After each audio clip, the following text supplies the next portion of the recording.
to another favorite Mark, the favorite nation Mark. There he is. There he is. There's another Mark. My mom told me I was the only Mark. Mark Mark that point. Yeah. But we're going to talk about Blaine's favorite topic. So I'm going to try to learn as much as I can here, because we're going to talk about leadership.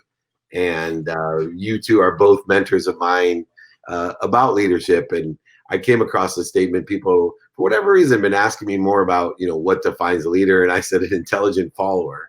So Mark, I'm going to start with you in your perspective of leadership is, how and what is the relationship between, when I say being an intelligent follower is truly the key to being a leader, what does that relationship between being a follower and a leader mean to you? Well, I think I'll preface it, because first I'll say the first leader I ever saw was my grandfather, who, when he took me on walks to the park when I was a little kid in Montreal, and he'd smile at people, and then I would ask him, and in Jewish we call him Zeta. I said, Zeta, how do you know all these people? He said, I don't, but I smile at them, and then they smile back at me, and then they want to talk with me. And we get to become friends, and before you know it, other stuff is happening. So that was kind of, without me knowing it, probably my first lesson in leadership. And I will tell you, another one was from a teacher in elementary school. Remember how you always used to have to show your work in math? Or even crazier when it was called arithmetic. Oh my God. No, and I was always pretty good in math, and we'd always get the answer. And we'd never get the full grades for just putting the answer, and kind of ticked us off. And but then what the teacher was teaching us was, if you show your work, there's a lot better chance people are going to follow you, because they'll know why you're coming to that answer.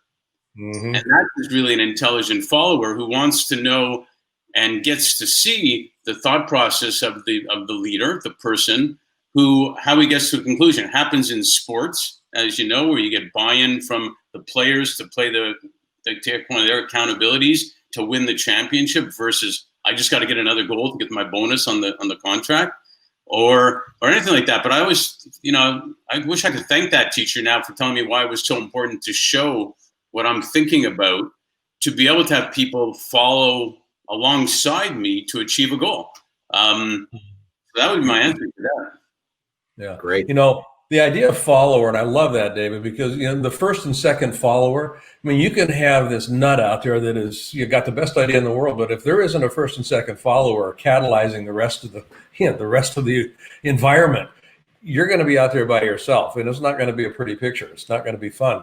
And in the coaching work I do, it's interesting, and I love the arithmetic analogy. Show your work, because I've worked with some of the smartest people on the planet in a leadership capacity, where they get from A to Z really quickly, and everybody's still back at C, D, E, F, and wondering what's going on. And the guy out here at Z is frustrated because they're not coming along. He's like, show them the work. How did you get here? Connect the dots.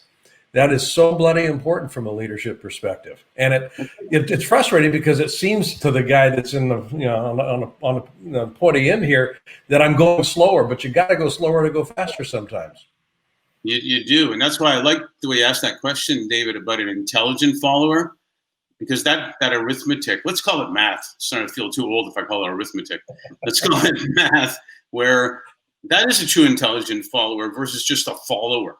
Because they want to know why they're following, and if they know why they're following, then it's like the player again in sports. If the coach tells him what he did wrong with that mistake and says, "Man, we need you. I believe in you. Now get back out there," that player is going to do everything for that coach, everything, because he understands what they're doing, and he knows the coach is behind him. And to your point, Blaine, I forgot what I was going to say about, in the sense of that following, championing.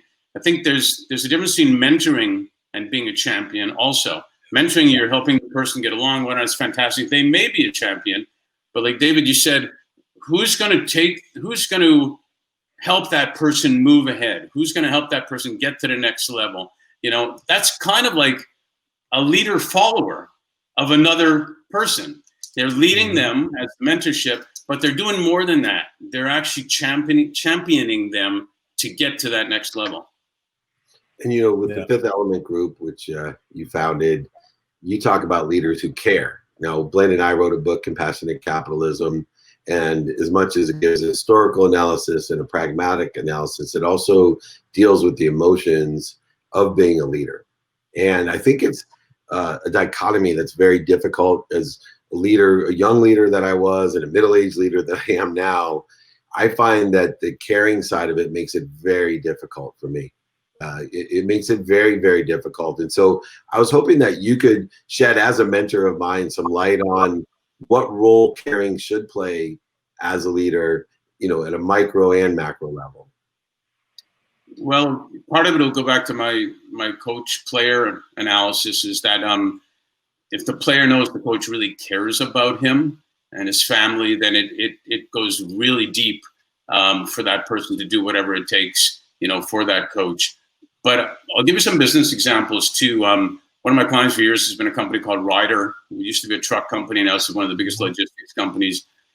Throughout my career, I kept hearing about, how do we get the best people? How do we get the best people, the best talent? And someone would say, well, you got to care. And then someone dumb would say, well, give them another sick day, or get them a treadmill. That'll really help them, or something like that, or her. But Ryder had a lot of young people working for them. And they were stressed out. They had to go get the kids, but they still have to work. They have to do this, that, a million things going on.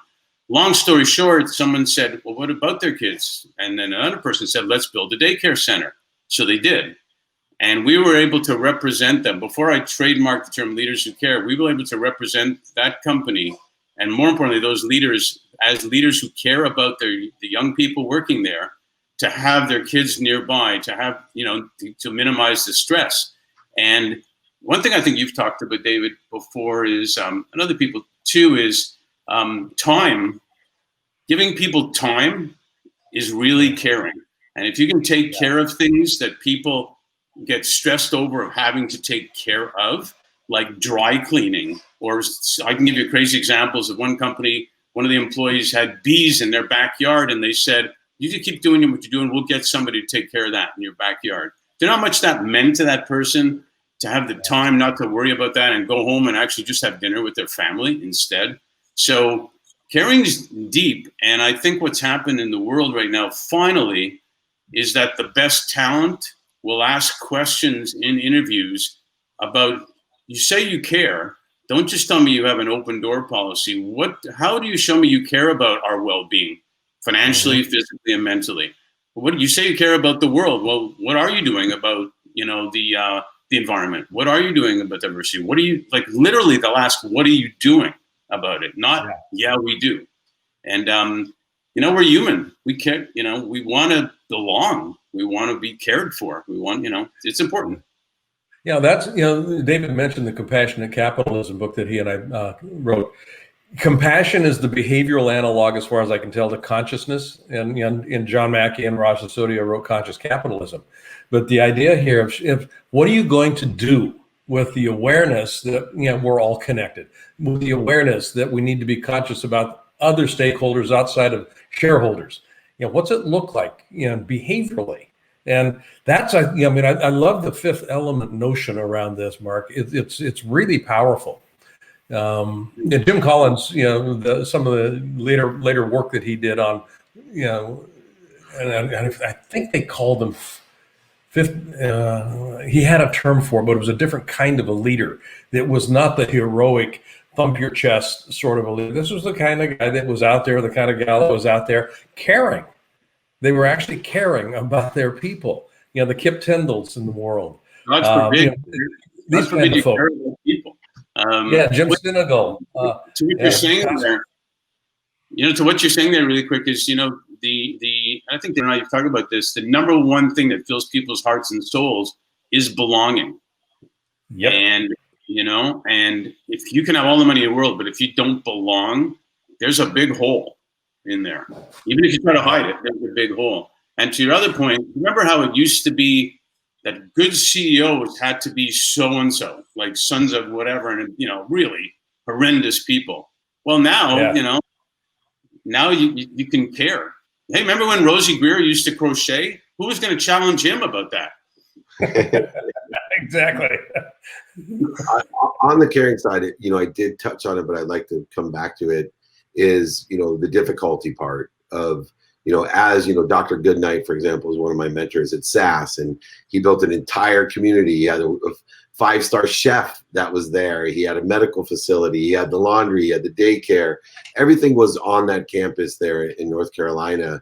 But one of the frustrations he had, and that I still have too, is that when you actually do care, there's still business to run. And, a lot of great leaders right now had to put people on furlough and lay people off. I put a whole bunch of my own personal things at jeopardy because I care so much for the people that work with me. And it was a conflict to make a choice, because you have your wife there saying, oh, you're going to pay other people and not yourself, for example, and because I care. And we face these decisions. Where is the line to be drawn of caring about the employee over caring for the business or over caring for your own person as a leader?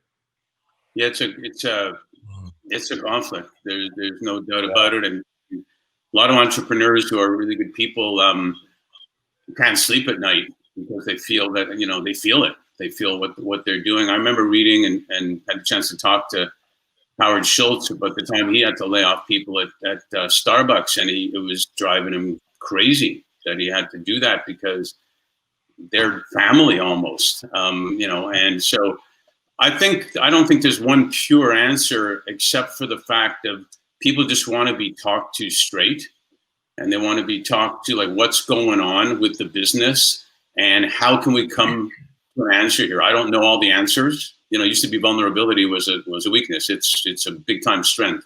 So if you talk to people even before it happens, get in a relationship. Relationships don't just happen when you want them to happen. You build a relationship with somebody over time. So build it with your employees and people before, and then it happens, and they know it's hard, and they just really appreciate if you're honest and direct and say, okay, this is the issue. What do we have to do? So what happens with some companies? People volunteer to work Monday, Wednesday, Friday, where the other ones work Tuesday and Thursday. They help to take care of the other's kids while they're going to work. People come together. It's an amazing thing. It's not going to be perfect. People are going to be hurting. But it's a lot better to hurt if you know you're in a community of, okay, we're going to get through this together type of thing. It's not corny. It's real. And it's real. Those are the business leaders that'll also get to keep their employees when you get back. And more people will come and say, man, that's a place I want to work. They really are leaders who care. Yeah, I was talking to Kip Tyndall out at the Container Store a couple of months ago, and Kip's retired now; he's emeritus. But they went through a downturn at one point in time back in 08, I think it was 08, 09, right around that period when everybody stumbled, and hard choices had to be made. But they ended up not laying anybody off, specifically for the reason you're talking about, Mark. He went to the folks and said, "Here's the deal." And everybody stepped up and said, okay, we can handle this. And they started shifting things around. People took cuts in pay in different areas. They adjusted work hours, kept everybody on board. And